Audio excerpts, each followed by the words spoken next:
Hi, I'm Charles with AniCap. Previously, a competitive Glory player named Yi was forced to retire and had his character taken away. Due to a bad contract, Yi had no money and took a job at an internet cafe. There, he plays Glory again but has to start over with a new character he names Lord Grimm. Yi is then introduced to his boss's friend named Ro, who is a skilled gamer but has no interest in playing Glory. However, Yi easily defeats her several times in Glory and taunts her relentlessly for it, which makes her want to play. The story continues as Yi treats everyone to lunch, ruthlessly using Ro's money that he won, and Ro makes a Glory account. Chen is shocked to hear that Ro has chosen to be unspecialized since it's so difficult to use, but Ro points out how Yi uses it.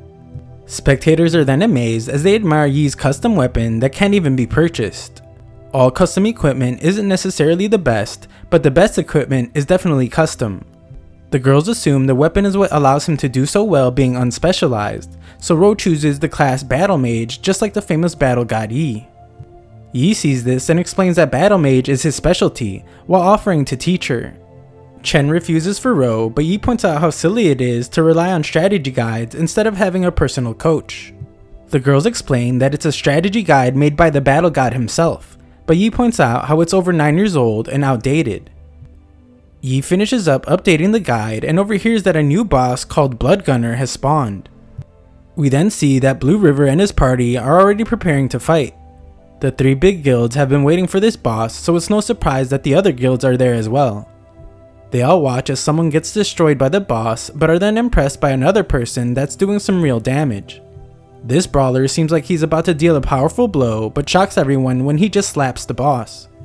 Everyone is convinced that he is brain dead and he is about to die, but he is saved by Yi. Spectators are amazed by his damage output, and Yi instructs the brawler to add him to his party. Yi then begins to attack the boss as everyone admires his godlike mechanics. They realize that Lord Grimm is stealing the boss from them and decide to wait for the perfect opportunity to attack him. The brawler continues to struggle as he accidentally throws sand in Yi's face and hits someone else with a brick. Yi gives some orders though, and the brawler actually does it right. Spectators can't help but be in awe of Lord Grimm's ability to command, as their party is working together and much better now. Someone from one of the guilds realizes that Lord Grimm plans to use the rivalry between guilds to steal the boss from right in front of them. The different guilds then begin to offer Yi's group all the loot if they join their side, but Yi tells his party to ignore them. It's clear that Lord Grimm will defeat the boss if this continues, so the guilds decide to attack Lord Grimm instead. The brawler thinks they're coming to help them, but he instructs the brawler to run. Yi clearly has prepared for this as he stays to send the boss into a rampage. Everyone is amazed as the only way that was possible was to hit it with a 200 attack combo, and they all become terrified when the boss summons 100 undead. A huge war breaks out between the undead and all the guilds, but Blue River realizes that the Blood Gunner is gone. This is because Yi has lured it away. Yi is surprised to see that the brawler is not only unafraid but even excited. Yi explains that they will be hiding and defeating the boss just as they meet with Yi's team. Little Moon and the others are added to their party, and we see that Blue River watches their fight. Blue River sees the other guilds coming and determines that they must strike immediately as bosses are meant to be fought over. Yi notices as well and instructs his group to speed up their damage output. They try their best but quickly realize they can't keep up with Yi.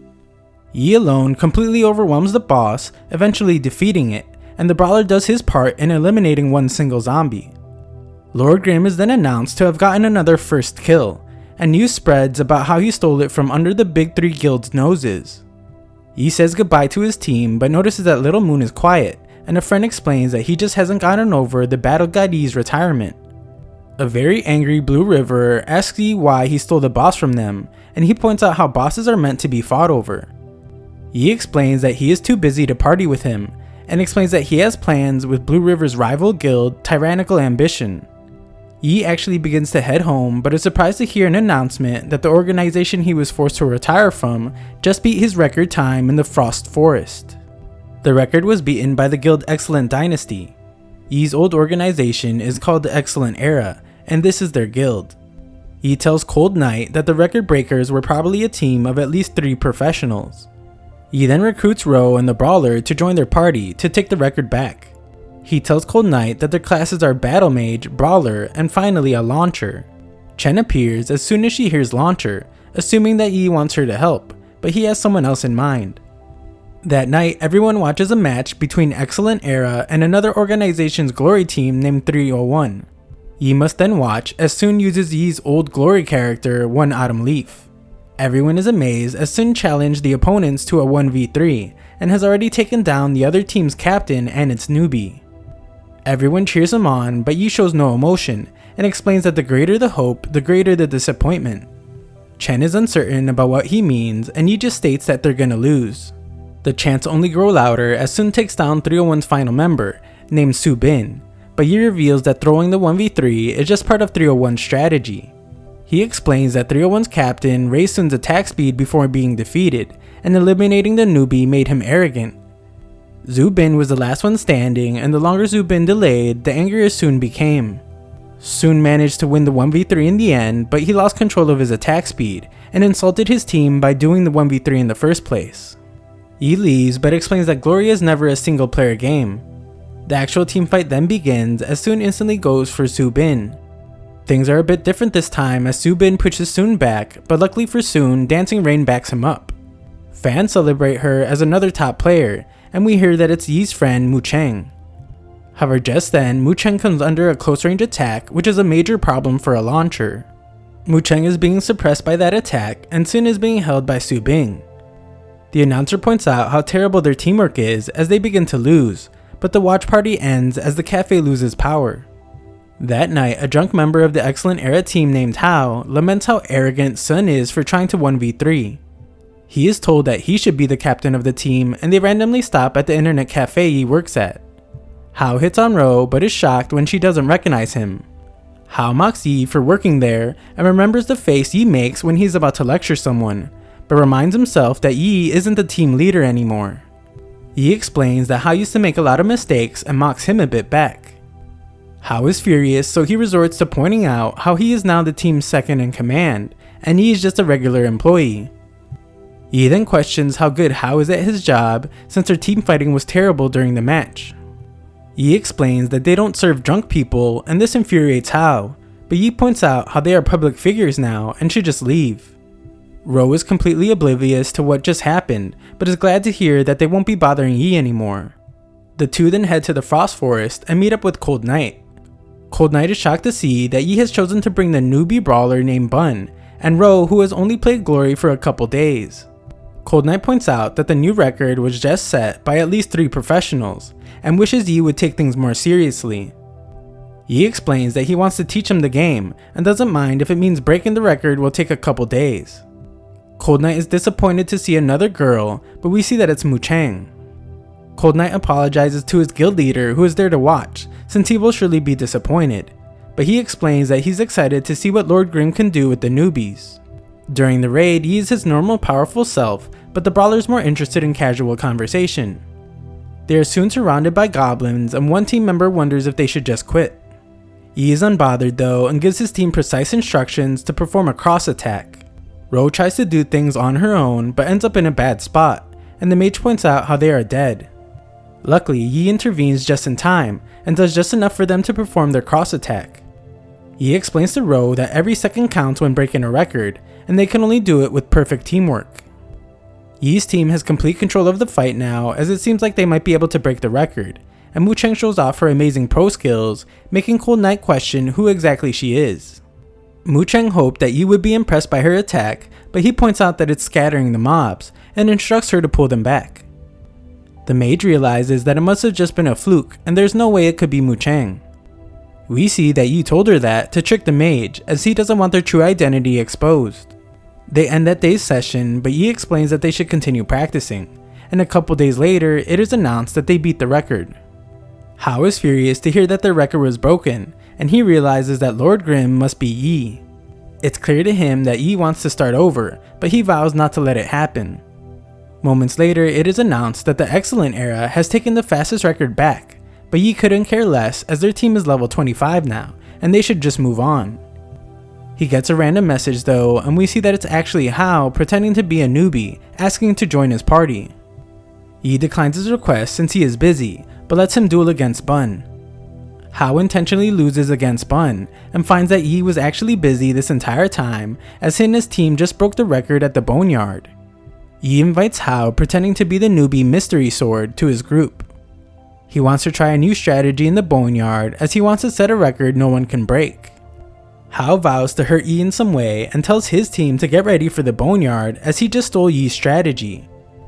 He is shocked though when he is told that their team has a match that night. Hao fights in the match, but is clearly not prepared, as his opponent named Sheoshin dominates him. Chen excitedly watches the fight, but can't help but point out how much of a chatterbox Sheoshin is. That night, Blue River congratulates Yi on the record he just set, as he is convinced no one will be able to beat it. Seconds later though, it is announced that it was just broken. Ro wonders why he isn't upset, but he explains that he knew it was gonna happen. Hateful Sword contacts him to ask why the record was so easily broken, but becomes nervous when Yi blames him. After Yi toys with him for a bit, he reveals that he knew he was Hao all along, and closes the chat. Yi isn't too concerned about the 20-second gap between the records, and Ro notices a strange guy. Yi isn't too worried about him either, and just invites him inside. It turns out Yi knows him, and mocks his appearance, but the guy says that unlike Yi, he has fans, and would surely be recognized. Yi explains that he just wants him to help retake the record from Excellent Era, and we see that this is Seoshin. Seoshin explains that he gets paid 100,000 per match, and is doing this for free, so it must be a crazy record. He can't understand how a record this low could have been set, and determines that a no-lifer must have made a new strategy. Seoshin then gets a good laugh when he realizes that it was Yi, but Yi calms him down when he reminds him that he has to lay low. The two then meet with the rest of the team, and Seoshin stops Yi just before he reveals his identity. Yi then starts the raid so he can walk everyone through his strategy, and Seoshin jokes about him being a ninja when he uses a shadow clone. He uses a powerful battle mage skill though, and Seoshin wonders what class he is playing. He is then amazed by Yi's transforming weapon, and he explains that he built it with an old friend of his.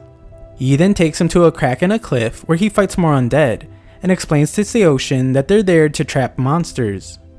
It can only fit 9 undead, which only saves them a minute and a half, which isn't enough, but he explains that they can trap a boss as well.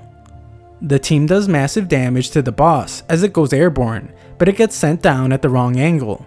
Seoshin shows his value when he fixes its trajectory, and he uses his exceptional skills to complete the next part of their plan as he traps the monster.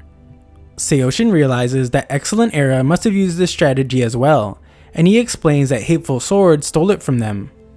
Bun is furious to learn that Hateful Sword was a spy, and vows to cuss him out on the world chat. Yi reveals that he knew Hao was a spy, but allowed him to join because having a pro player help is a good thing, and he also didn't mind that it distracted Hao during his match. Seoshin wonders how Yi can be so confident that they'll beat the record, and Yi simply states that it's because they have him now. Yi then invites him to the Blue Brook Guild as they are about to do the actual raid, and tells Seoshin to be serious, but he can't stop asking questions. Thanks for watching part 2, 3,000 likes and I'll know you want a part 3.